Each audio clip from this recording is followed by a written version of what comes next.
From a collection of Unmitigated Pedantry, the blog of history professor Bret Devereaux. This isn't Sparta. Part 4, Spartan Wealth. This week, we're looking more at what life was actually like in Sparta, this time focusing on wealth and property. Last time, here, we looked at the question of daily life for women in Sparta and concluded that the oppression faced by the vast majority of women in Sparta, the female helots, far outweighed whatever meager benefits were afforded to elite Spartiate women. This is part 4 of our 7-part series on the contrast between the image of Sparta and the reality. As we established back in part 2, contrary to the nostalgia for simpler times that permeates our literary sources, we have good evidence that there was always significant disparities and inequality in wealth and status, both between Spartan classes, citizen, free, slave, and within those classes. Whereas last week we saw how sharply that shaped daily life for Spartan women, this week we're going to zoom out just a touch to look at entire Spartan households, particularly those of the Spartiates and former Spartiates. And as always, a helpful glossary is here, but we'll define all terms at first reference too, so don't feel the need to refer to it unless you think you've missed something. The question we are taking on is the notion that Spartan society was particularly cohesive and stable. If I may use Nick Burns as an example, one last time, of this idea out in the wild. Quote, "But the thought occurs that they could have tyrannized just as much and still have been unequal among their ranks. I think of Schumpeter's dictum, 'Democracy is the rule by a subset of society which is democratic within its own ranks.'" End quote. Nick Burns at Nick Burns, August 10th, 2019.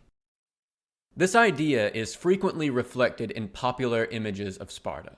The Spartiates themselves, perhaps excepting the kings, are identical and interchangeable. They have the same life experiences, the same outlook on the world, and the same mentality. This vision of Sparta permeates how it appears in film and games. There is a common Spartan experience that lends the extreme sense of solidarity to the Spartans. Of course, we've already seen how the very makeup of Spartan society means that only a tiny minority of Spartans partake at all in this common experience. But all too often, films like 300 solve this problem by simply writing everyone else out of the story. Image: the Spartan 300 on the march. Image description: pictured, writing everyone else out of the story. Leonidas's army included 300 Spartiates, but also something like 900 Perioikoi, Diodorus, Book 11, Section 4, Herodotus, Book 7, Section 202, and an unknown but non-zero number of helots, Herodotus, Book 8, Section 25, Line 1. All of these are simply dropped from the movie. End of image description.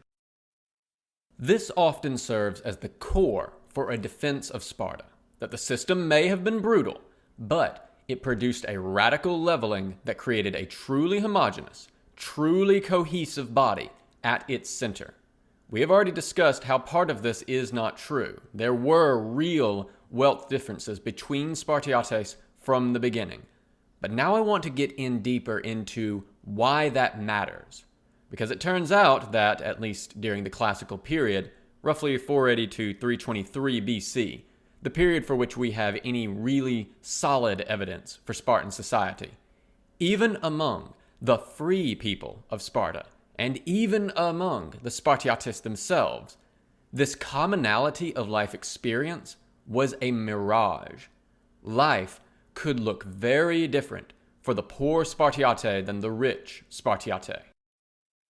Before we dive in, I also want to remind you of a point we made in parts 2 and 3, which is that the famed Spartan austerity is not nearly so old as our sources would have us believe.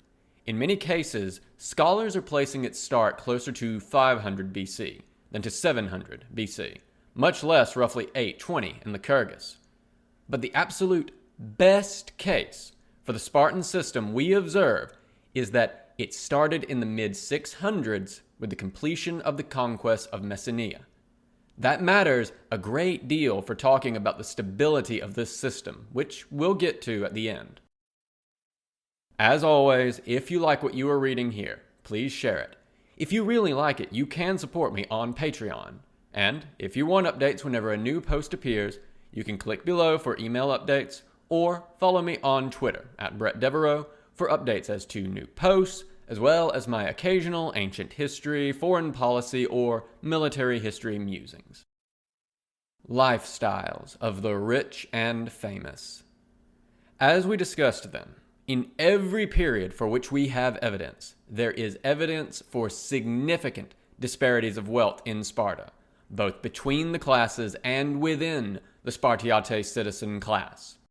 Now the question becomes, what does that look like? One of the key institutions here is the Saecian, plural, Saecetia. The Saecetia were the common Spartan messes, available only for the Spartiates. The ideal, see for example, Xenophon, Polity of the Lacedaemonians, section 5, lines 1-7, Plutarch, Life of Lycurgus, section 12, was that each member contributed a certain minimum amount to the communal mess group of around 15 people. The idea being that everyone in the group would have an equal portion of what the group brought. Crucially, membership in a Saecian was a requirement for full citizenship. Plutarch, Life of Lycurgus, section 12, lines 5-6. A graduate of the Agoge, who nevertheless found themselves welcomed into no Saecian, did not become a full Spartiate. We'll talk about what happens to them in a minute. Let's deal with the rich Spartiate first. And first we need to note, picking up with last time, that assessing this question is difficult. As we saw last week, economic inequality among the Spartiates was not new at any point we can see.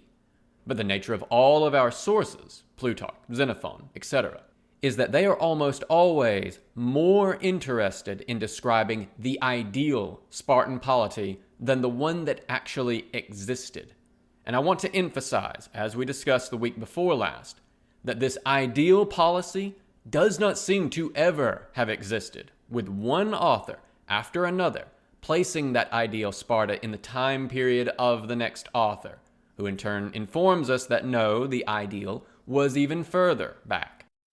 It is important to begin by noting that the sheer quantity of food the Spartiates were to receive from their kleros would make almost any Spartiate wealthy by the standards of most Greek polis. Spartiates, after all, lived a life of leisure.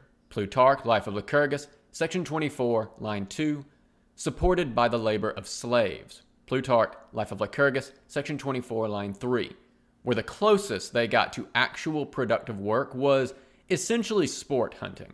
Xenophon, Polity of the Lacedaemonians, section 4, line 7. If the diet of the Saecian was not necessarily extravagant, it was also hardly, well, Spartan. Every meal seems to have included meat, or at least meat broth. Plutarch, Life of Lycurgus, section 12, line 2, Xenophon, Polity of the Lacedaemonians, section 5, line 3, which would have been a fine luxury for most poorer Greeks. So when we are talking about disparities among the Spartiates, we really mean disparities between the super rich and the merely affluent.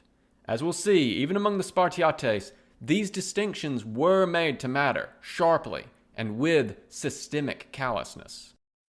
Now, our sources do insist that the Spartan system offered the Spartiates little opportunity for the accumulation of spending or wealth, except, as noted last week, they also say this about a system they admit no longer functions, and then, subsequently, describe the behavior of wealthy Spartans in their own day. We've already noted Herodotus reporting long-standing, wealthy, elite Spartiates, as early as 480, Herodotus, Book 7, Section 134. So it's no use arguing they didn't exist. Which raises the question, What does a rich Spartiate spend their wealth on? Image: Leonidas speaking to Theron. Image description: pictured, a display of wealth. It may seem strange in a society where food is comparatively plentiful, but in the ancient world, being able to afford to eat the kind of calories and protein it takes to build a strong, impressive body was a design of considerable affluence. End of image description. In some ways, much the same as other Greek aristocrats, they might spend it on food. Xenophon notes that rich Spartiates in his own day embellished the meals of their Syssitia by substituting nice wheat bread in place of the more common and less tasty barley bread, as well as contributing more meat and such from hunting. Xenophon, Polity of the Lacedaemonians, section 5, line 3. While the Syssitia ought to even this effect out, in practice it seems like rich Spartiates sought out the company of other rich Spartiates. That certainly seems to be the marriage pattern. Note, Plutarch, Life of Lysander, section 30, line 5, Life of Agis, section 5, lines 1-4. Some Spartiates, Xenophon notes, hoarded gold and silver. Xenophon, Polity of the Lacedaemonians, section 14, line 3. See also Plutarch, Life of Lycurgus, section 30, line 1, where this is supposedly illegal, perhaps only for the insufficiently politically connected. Rich Spartiates might also travel and even live abroad in luxury. Xenophon, Polity of the Lacedaemonians, section 14, line 4. See also Plutarch, Life of Lycurgus, section 27, line 3. Wealthy Spartiates also seemed to love their horses. Xenophon, Agesilaus, section 9, line 6. They competed frequently in the Olympic Games, especially in chariot racing. I should note just how expensive such an effort was. Competing in the Olympics at all was the preserve of the wealthy in Greece, because building up physical fitness required a lot of calories and a lot of protein in a society where meat was quite expensive. But to then add raising horses to the list, that is very expensive indeed. Note also Spartiate cavalry, Plutarch, Life of Lycurgus, section 23, lines 1-2. Sparta's most distinguished Olympic sport was also by far the most expensive one, the 4-horse chariot race. Image: papyrus fragments. Image description: Papyrus Oxyrhynchus 222, a fragmentary list of Olympic victors. 2 of the names are explicitly noted as being Spartans. End of image description. In other ways, however, the Spartiates were quite unlike other Greek aristocrats. They do not seem to have patronized artists and craftsmen. The various craft arts, decorative metalworking, sculpture, etc., largely fade away in Sparta starting around 550 BC. It may be that this transition is the correct date for the true beginning of not only Spartan austerity, but also the Spartan system as we know it. There are a few exceptions. Cartledge, 1979, notes black-painted Laconian fine wares persist into the 5th century. Nevertheless, the late date for the archaeological indicators of Spartan austerity is striking, as it suggests that the society the Spartiates of the early 300s believed to have dated back to Lycurgus in the 1820s may well only have dated back to the 550s. The other thing we see far less of in Sparta is Yorgotism, the patronage of the polis itself by wealthy families as a way of burnishing their standing in society. While there are notable exceptions, note Pritchard, Public Spending and Democracy in Classical Athens, 2015, on the interaction and scale of tribute, taxes, and Yorgotism at Athens. Most of the grand buildings and public artwork in Greek cities was either built or maintained by private citizens, either as voluntary acts of public beneficence, Yorgotism literally doing good, or as obligations set on the wealthy, called liturgies. Sparta had almost none of this public building in the classical period. Thucydides' observation that an observer looking only at the foundation of Sparta's temples and public buildings would be hard-pressed to say the place was anything special, is quite accurate. Thucydides, Book 1, Section 10, Line 2. There are a handful of exceptions, the Persian Stoa, a few statue groups, some hero reliefs, but far, far less than other Greek cities. In short, while other Greek elites felt the need, or were compelled, to contribute some of their wealth back to the community, the Spartiates did not. Passing judgment on those priorities, to a degree, comes down to taste. It is easy to cast the public building and patronage of the arts that most Greek elites engaged in as crass self-aggrandizement, wasting their money on burnishing their own image rather than actually helping anyone except by accident. And there is truth to that idea. The Greek imagination has little space for what we today would call a philanthropist. On the other hand, as we'll see, a handful of Spartiates will come to possess a far greater proportion of the wealth and productive capacity of their society. Those wealthy Spartiates will do even less to improve the lives of anyone, even their fellow Spartiates. Moreover, following the beginning of Spartan austerity in the 550s, Sparta will produce no great artwork, no advances in architecture, no great works of literature, nothing to push the bounds of human achievement, to raise the human spirit. Image: Athenians from 300. Image description: pictured, potters, sculptors, and blacksmiths. Going by the material culture of Laconia and Messenia, Sparta seems to have increasingly had few of these. Also, in the top center, the one man who came to this battle properly equipped with a breastplate. No wonder they lose the battle. None of them wear any armor. Also, I cannot, for the life of me, understand what all of those leather straps are supposed to be.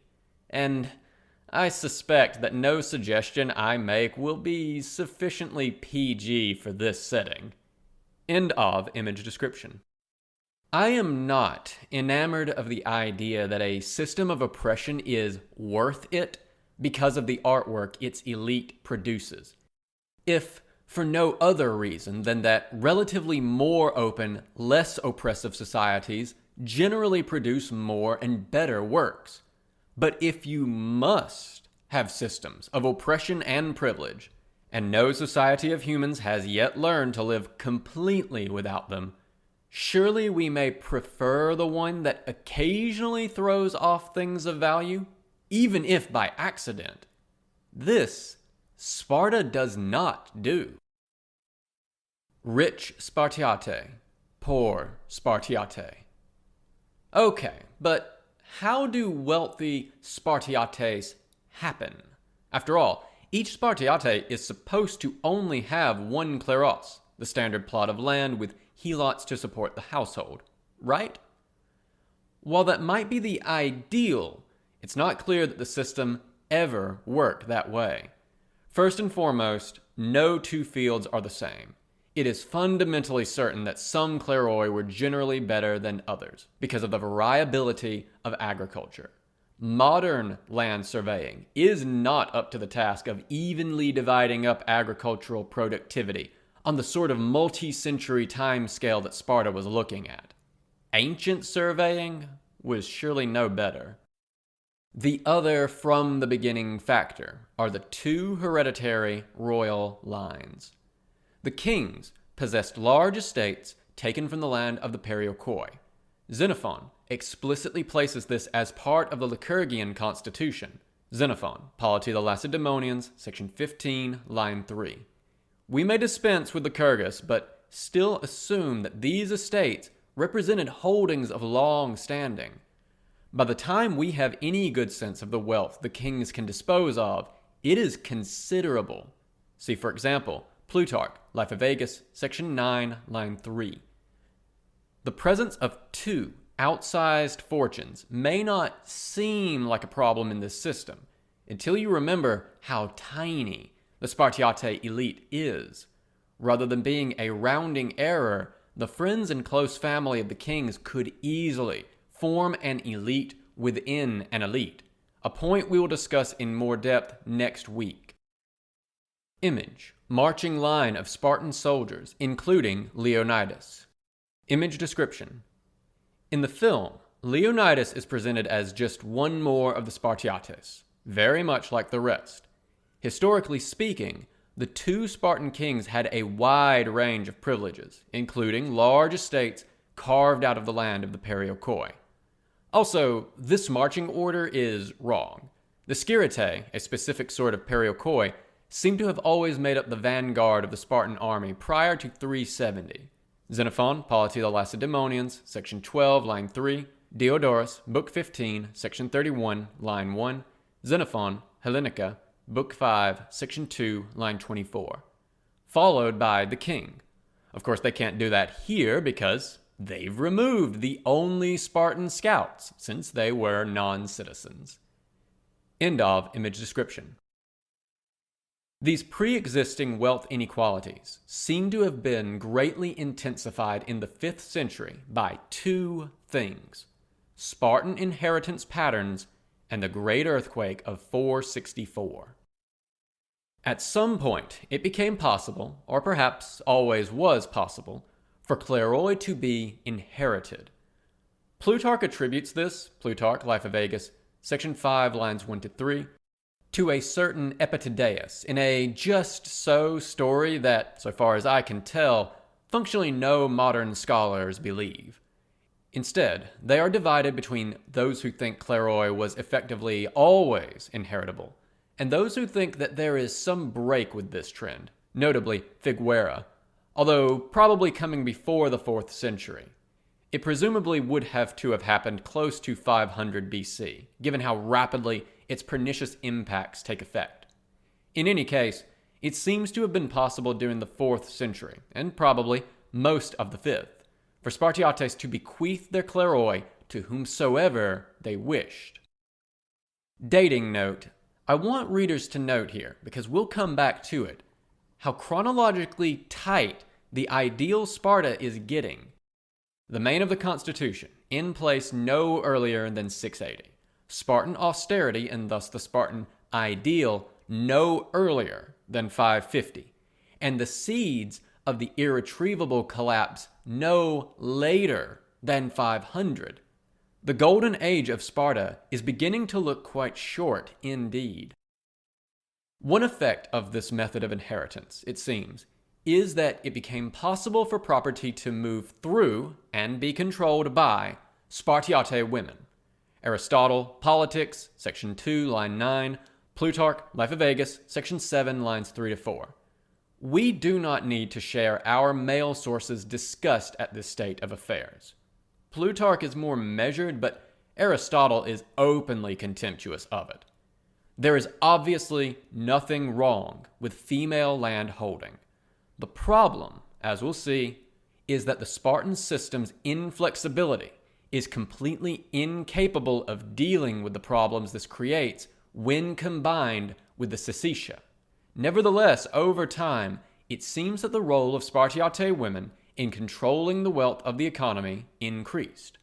On the one hand, this may seem positive, but remember the nature of wealth in Sparta. This just means that Spartiate women increasingly got in on the Spartiate helot exploitation racket. One assumes being brutally exploited by women is no better than being brutally exploited by men. If we strip away Aristotle's misogyny, and again we should, we can see that this problem exists even if women cannot inherit. After all, a Spartiate with no children or only daughters might still opt to bequeath his property, including his kleros, to a friend or a political ally. A Spartiate with multiple male heirs might see his kleros divided, or else watch his younger sons, or less favored sons, fall into poverty. We might still see political marriages steadily concentrating wealth and connections among a shrinking elite arrayed around the kings with their large ancestral estates. As we'll see next time, the elite of the Spartiates, the elite within the elite, do not seem to have shied away from using their own political connections to accelerate the concentration of wealth at the top, to the utter ruin of the Spartan state. If I may for a moment note a comparison. Roman women could own land and write wills from a very early point, and while Roman conservatives, for example Juvenal, find this frustrating, Rome got along just fine. Indeed, while Rome was still a deeply misogynist society by modern standards, it is quite evident that Roman women were in a better legal position compared to any Greek city, including Sparta. So to reiterate, the problem is not that Spartan women can inherit. The problem is the closed and rigid nature of the Spartiates themselves. We also need to remember that this is not the origin of economic inequality among the Spartiates, merely a fact of law, that kleroi are inherited rather than passing into some collective redistribution on death, which gives the already rich a tool to continue concentrating their wealth. Now, in other polis, this tendency might be offset by the emergence of fortunes outside of landholding. A potter or tanner makes good and buys some farmland, perhaps from an ailing aristocrat, creating a new landholding household. Alternately, polis had liturgies and urgatism to funnel some of that wealth back into the community. Sparta has none of this. While land can be inherited, it cannot be bought, and even if it could, the only fellows who can own the good farmland, the kleroi cover almost all of the good farmland, are forbidden from taking up any productive work anyway. Rich Spartiates were better positioned to arrange advantageous marriages and inheritances for themselves. Plutarch, Life of Lysander, section 30, line 5, Life of Agis, section 5, lines 1-4. Wealth was thus left to compound itself in a zero-sum environment where new startups are legally prohibited. Such a system is already unstable, which brings us to the second factor, the Great Earthquake of 464. The earthquake of 464 had two effects to this system. As near as we can tell, both of them bad. In essence, it boils down to a fairly grim summary. The earthquake killed a lot of Spartiates and a lot of helots, and it probably did both unevenly. On the Spartiate end, the earthquake, by destroying entire households, probably accelerated the concentration of kleroi, both by triggering a bunch of inheritance all at once, and also by removing entire households while leaving others untouched. As entire households fizzled out, their kleroi would have been funneled via the inheritance issues noted above to some of the remaining households, reducing the total number of independent kleroi even while the amount of clerical land remained the same. The impact to and of, because remember, the helots are people who make their own decisions. The helots is more complex, because the death toll of the disaster was likely geographically uneven. Some kleros holders would find their labor forces essentially untouched, while other helot households would be wiped out. As we discussed last time, the nature of mortality among peasant communities means that they might bounce back demographically in just a few generations, but in the short term, a Spartiate whose kleros' helots had been decimated could be thrust very suddenly into bad economic straits, as his land no longer produced enough return to meet the demands of the Syssitia. Finally, the helots of Messenia revolted, presumably taking advantage of the damage to Sparta, setting up their stronghold on Mount Ithome, the traditional site of Messenian resistance. Alas, the Messenians eventually lose, although there is a period of significant disruption of the kleroi in Messenia for several years during the revolt, and a significant portion of the Messenians find refuge eventually in Athens, further disrupting Sparta's labor supply. Thucydides, Book 1, Section 101 FF. That means that some Spartiates will have seen their labor force, enslaved helots, killed in the quake, others killed in the revolt, others escaped to Athens. As we'll see, given the tight structure of Spartan institutions, such an economic disruption could mean disaster. What seems to have happened then is that the Spartiate citizen body shrunk, but rather than being able to bounce back, the freed up kleroi were absorbed into the estates of other Spartiates, either via direct bequest or by matrilineal inheritance. Since the kleros and its agricultural production were required via the Sacetia contribution for new Spartiates to enter the system, the decline was locked in. At the same time, the Spartiates whose helots were either dead or in revolt suddenly found themselves poor. Which brings us to falling off the ladder. What are affairs like for poor Spartiates? First, we need to reiterate that a poor Spartiate was still quite well off compared to the average citizen in many Greek polis.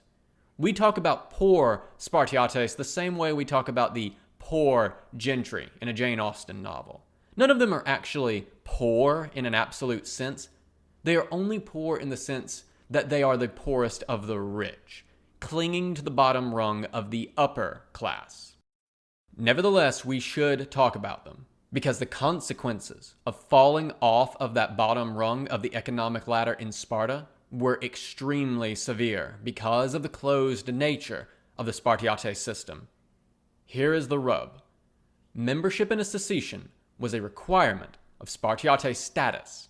So, failure to become a member in a Sacetion, either because of failure in the agoge or because a Spartiate could no longer keep up the required mess contributions, that meant not being a Spartiate anymore. The term we have for ex-Spartiates is hypomeones, literally the inferiors, which seems to have been an informal term covering a range of individuals who were, or whose families were, Spartiates, but had ceased to be so. The hypomeones were, by all accounts, mostly despised by the Spartiates, and the hatred seems to have been mutual. Xenophon, Hellenica, Book 3, Section 3, Line 6. Interestingly, in that passage there, Xenophon's Hellenica, Book 3, Section 3, Line 6, he lists the Spartan underclasses in what appears to be rising order of status. First the helots at the bottom, then the neodemotes, freed helots, one step up, then the hypomeones, and then finally the perioikoi. The implication is that falling off of the bottom of the Spartiate class due to cowardice, failure, or just poverty meant falling below the largest group of free non-citizens, the perioikoi. Herodotus gives some sense of the treatment of men who failed at being Spartiates when he details the two survivors of Thermopylae, Aristodemus and Pantates. Both had been absent from the battle under orders. Pantates had been carrying a message and Aristodemus had suffered an infection. When they returned to Sparta, both were ostracized by the Spartiates for failing to have died. Pantates hanged himself, Herodotus, Book 7, Section 232, while Aristodemus was held to have redeemed himself with a suicidal charge at Plataea, which cost his life, Herodotus, Book 7, Section 231. And as a side note, Aristodemus is the model for 300's narrator, Dilios. So when you see him in the movie, remember, the Spartan system drove these men to pointless suicide because he followed an order. Image: Dilios speaking to a collection of Spartans. Image description: Pictured: Dilios, the film's version of Aristodemus, telling Leonidas' story. We cut from this scene immediately before the Spartiates, for Aristodemus, as a trembler, Tresontes, no longer was one. In Herodotus' words, quote, would not give him fire or speak with him, and they rebuked him, calling him a coward, end quote. Herodotus, Book 7, Section 231. They also leave out the bit where he intentionally charges out of the line to his death, suicide by Persian. because he followed orders. End of image description. But my main point here is that falling out of the Spartiate system meant social death. Remember that the Spartiates are a closed class. Failing at being a Spartiate because your kleros is too poor to maintain the mess contribution means losing citizen status. It means your children cannot attend the agoge or become Spartiates themselves. It means you, your wife, your entire family forever are shamed, their status as full members of society forever revoked, and your social orbit collapses on you, since you are cut off from the very ties that bind you to your friends. No wonder Pantates preferred to hang himself. In essence, then, the core of the problem here is not that these poor Spartiates were poor in any absolute sense. They weren't. It was that the difference between being rich and being merely affluent in Sparta was a social abyss completely unlike any other Greek state. And that abyss was completely one way. As we'll see, there was no way back. Our sources are, unfortunately, profoundly uninterested in answering some crucial questions about the hypomeones. Did they keep their kleroi? What happened to the status of their children? What happened to the status of the women in their families? We can say one thing. It is clear that there was no on-ramp for hypomeones to get back into the Spartiate system. This is made quite clear, if by nothing else, by the collapsing number of Spartiates. We'll get to it. But also at the inability of extremely successful non-Spartan citizens, men like Gylippus and Lysander, to ever join the homoioi. Once a Spartiate was a hypomeones, they appear to have been so forever, along with any descendants they may have had. Once out for good. All of that loops back to the impact of the great earthquake in 464.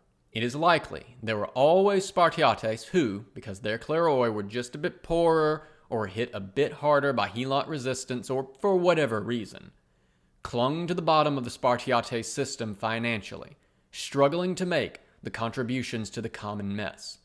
When the earthquake hit, the death of so many helots on whom they relied for their economic basis, combined with the overall disruption, seems to have pushed many of these men beyond the point where they could sustain themselves. Unlike in a normal Greek polis, they could not just take up some productive work to survive and continue as citizens, because that was forbidden to the Spartiates. So they collapsed out of the class entirely. As an aside, the fact that wealthy Spartiates, as mentioned, seemed to prefer each other's company over the rest probably also meant that the social safety net of the poor Spartiates likely consisted of other poor Spartiates. Perhaps in normal circumstances they remained stable by relying on each other. You help me in my bad year, I help you in yours. This is very common survival behavior in subsistence agriculture societies. But the earthquake, by hitting them all at once, may well have caused a downward spiral, as each Spartiate who fell out of the system made the remainder more vulnerable, culminating in entire social groups falling out.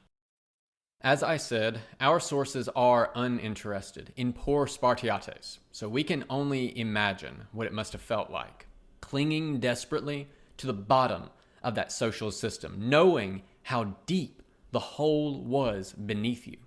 One imagines the mounting despair of the Spartiate wife, whose job it is to manage the household, trying to scrounge up the mess contributions out of an ever-shrinking pool of labor and produce. The increasing despair of her husband, who because of the laws cannot do anything but watch as his household slides into oblivion. We cannot know for certain, but it certainly doesn't seem like a particularly happy existence. As for those who did fall out of the system, we do not need to imagine, because Xenophon, in a rare moment of candor, leaves us in no doubt what they felt. He puts it this way, quote, "They, the leaders of a conspiracy against the Spartiates, knew the secret of all of the others, the Helots, the Neodemotes, the Hypomeones, the Perioikoi. For whenever mention was made of the Spartiates among these men, not one of them could hide that he would gladly eat them raw. End quote. Xenophon, Hellenica, Book 3, Section 3, Line 6. Emphasis, mine. The underclass and the army. One thing that is very clear from the figures we have in our sources is that as the size of the Spartiate citizen body decreased, the Spartan military system became increasingly reliant on the participation of members of its underclasses. This was not new. The better-off Perioikoi had apparently always fought as hoplites alongside and under the command of the Spartiates. Likewise, the new classes of freed Helots, the Brasidae and Neodemotes, were drawn into the hoplite phalanx, fighting alongside the Spartiates just as the Perioikoi did. The role of the two other non-citizen free underclasses, the Hypomeones and the Mothakes, is more interesting. As we noted before, the Hypomeones seem to have been chiefly the men who came from households that had fallen off the bottom of the Spartiate system, while the Mothakes were the children of Spartiate fathers and Helot mothers. These men, it seems, could be sponsored through the Agoge by friendly Spartiates, and thus not only become part of the Spartan army like the Perioikoi, but, quite unlike the Perioikoi, rise through the ranks to positions of importance. But, to be clear, they could not become Spartiates, even if they succeeded in the Agoge. Image: Ephialiates from 300. Image description: Ephialiates from the film 300. Herodotus's Ephialiates was not a Spartan at all, but from Malis.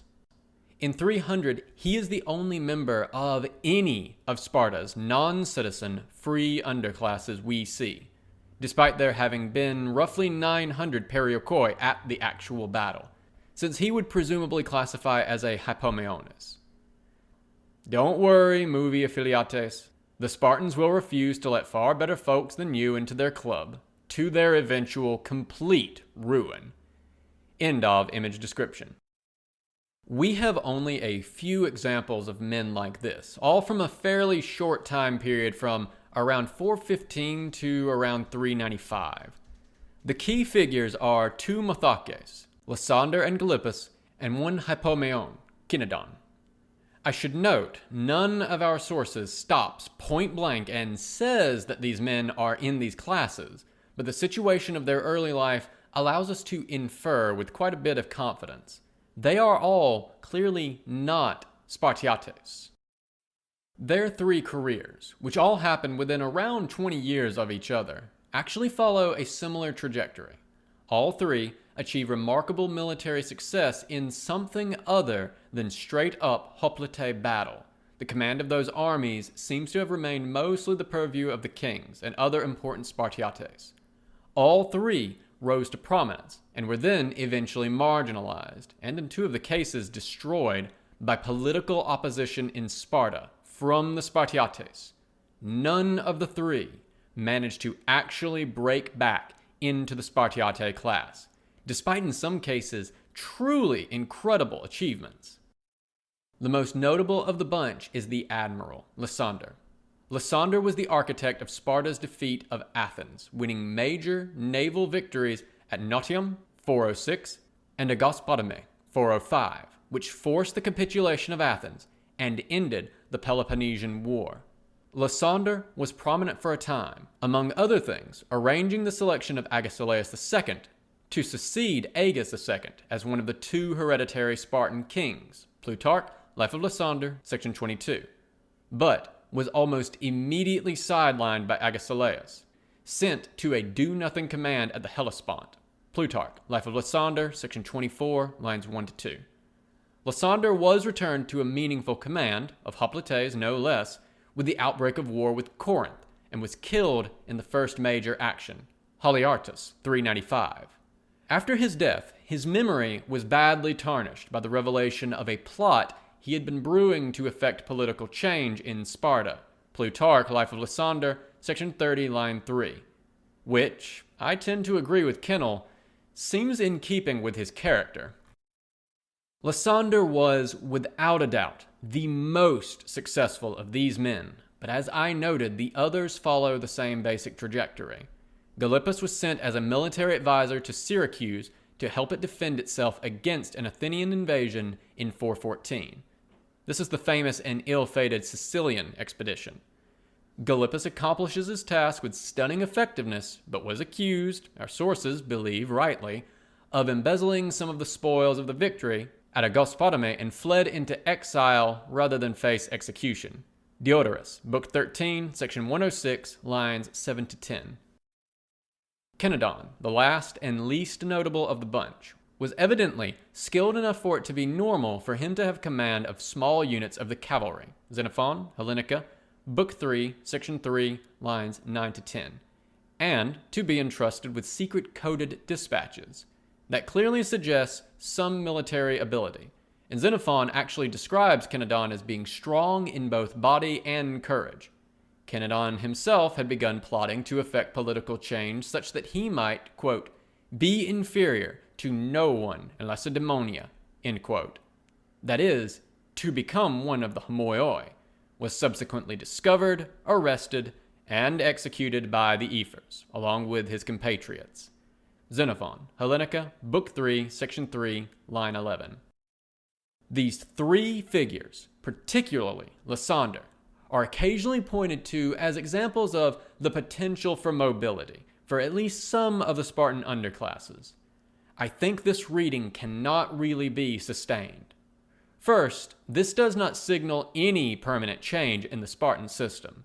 The age of the upwardly mobile, non-Spartiate commander opens and shuts within a single generation, prompted, it seems, by severe need in the late stages of the Peloponnesian War.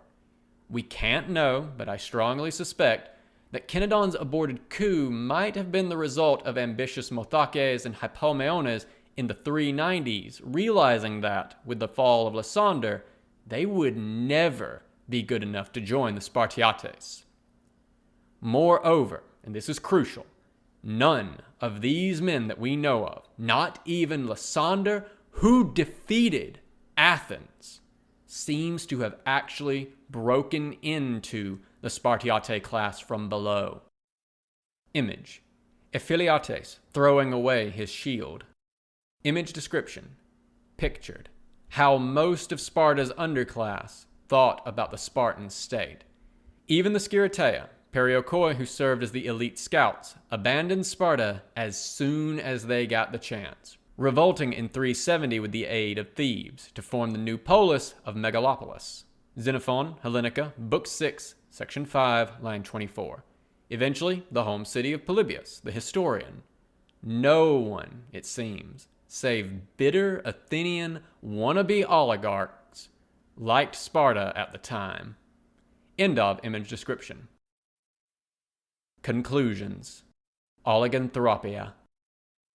The consequence of the Spartan system, the mess contributions, the inheritance, the diminishing number of kleroi in circulation, and the apparently rising numbers of Mothakes and Hypomeones, was catastrophic. And once the downhill spiral started, it picked up speed very fast. From the ideal of 8,000 male Spartiates in 480, the number fell to 3,500 by 418. Thucydides, Book 5, section 68. There would be no recovery from the Great Earthquake. The drop continued to just 2,500 in 394. Xenophon, Hellenica, Book 4, section 2, line 16. Cenedon, the leader of the above-quoted conspiracy against the Spartiates, supposedly brought a man to the market square in the center of the village of Sparta and asked him to count, out of a crowd of 4,000, the number of Spartiates, probably around 390. The man counted the kings, the Gerontes and Ephors, that's around 35 men, and 40 more homoioi besides. Xenophon, Hellenica, Book 3, section 3, line 5. The decline continued. just 1,571. Xenophon Hellenica, Book 6, Section 1, Line 1, Book 4, Section 15, Line 17. And finally, just around 700, with only 100 families with full citizen status and a kleros, according to Plutarch by 254 BC. Plutarch, Life of Agis, Section 5, Line 4. This is the problem of oliganthropia, people shortage, literally too few peopleness in Sparta. The decline of the Spartiate population. This is a huge and contentious area of scholarship. No surprise, since it directly concerns the decline of one of the more powerful states in classical Greece, with a fair bit of debate to it. There's a decent rundown by Figuera of the demography behind it, available online here. What I want to note here is that a phrase like oliganthropia makes it sound like there was an absolute decline in population. But the evidence argues against that. At two junctures in the 3rd century, under Agis IV and then later Cleomenes III, so around 241 and 227, attempts were made to revive Sparta by pulling thousands of members of the underclass back up into the Spartiates. The first effort fails, and the second effort was around a century too late to matter. That of course means that there were thousands of individuals, presumably mostly hypomeones, but perhaps some mothakes or periokoi, around to be so considered. Xenophon says as much with Kenedon's observation about the market at Sparta. Now obviously, we can't take that statement as a demographic survey, but as a general sense.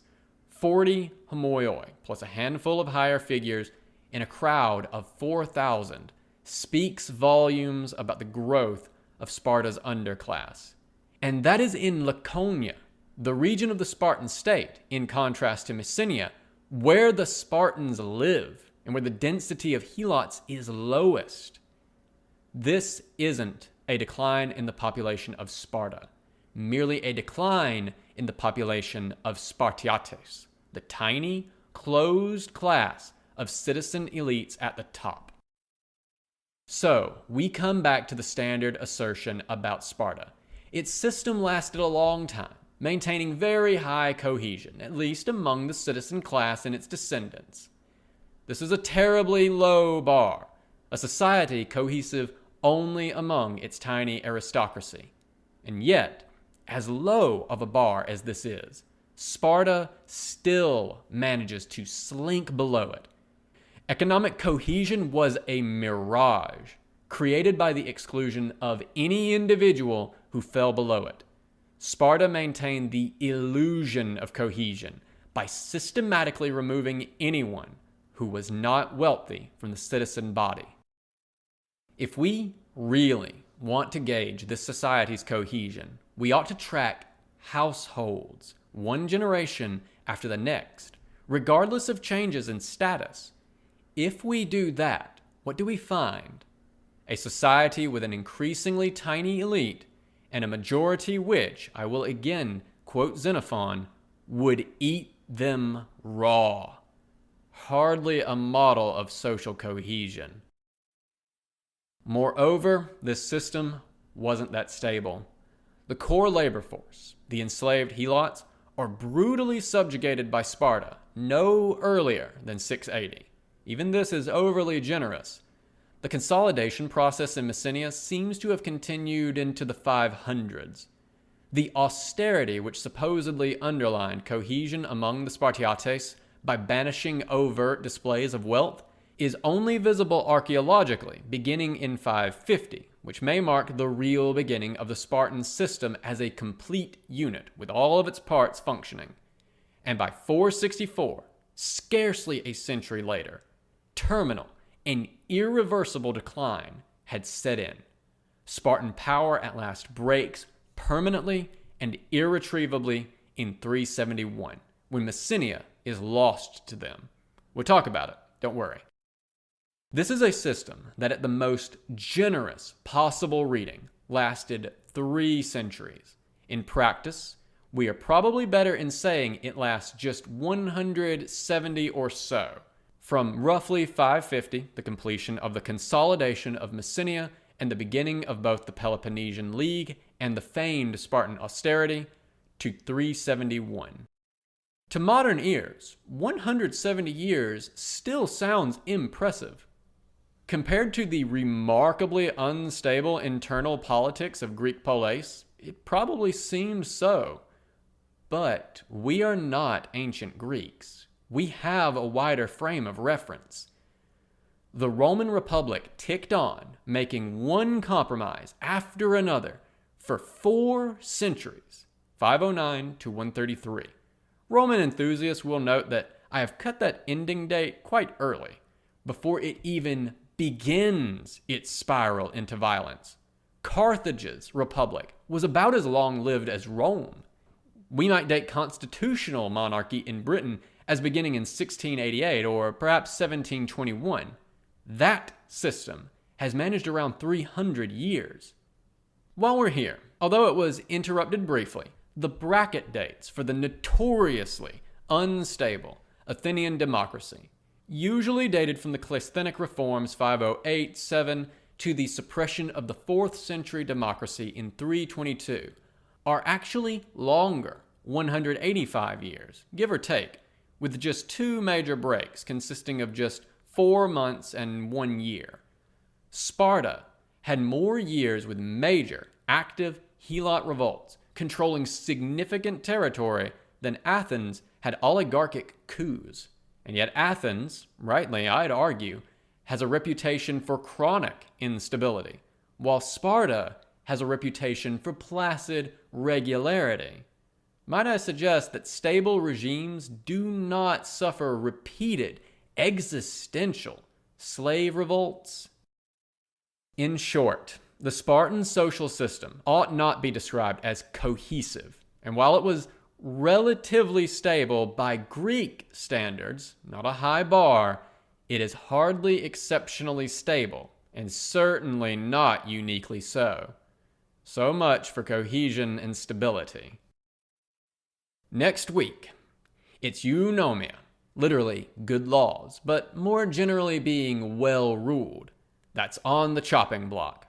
We're going to look at the government of Sparta. The catastrophic decline of the Spartiates was, after all, obvious even at the time. Why wasn't the Spartan state able to adapt to this challenge? Why did the first real attempt to address it only come in 254 BC, more than a century after it had broken Spartan power? And why did even that attempt fail? This has been a recording from a collection of Unmitigated Pedantry, the blog of history professor Bret Devereaux, recorded by myself, a great divorce, for accessibility and sharing purposes. If you enjoyed this content and wish to engage with it or support Bret, please check the description for links to the original post on his blog, his Twitter, and his Patreon. I highly encourage you to share, support, and engage with his works on any and all platforms, if you are so inclined. If you wish to support me, please do remember to like, share, and subscribe to this and any other content here that you enjoy. Thank you so much for listening.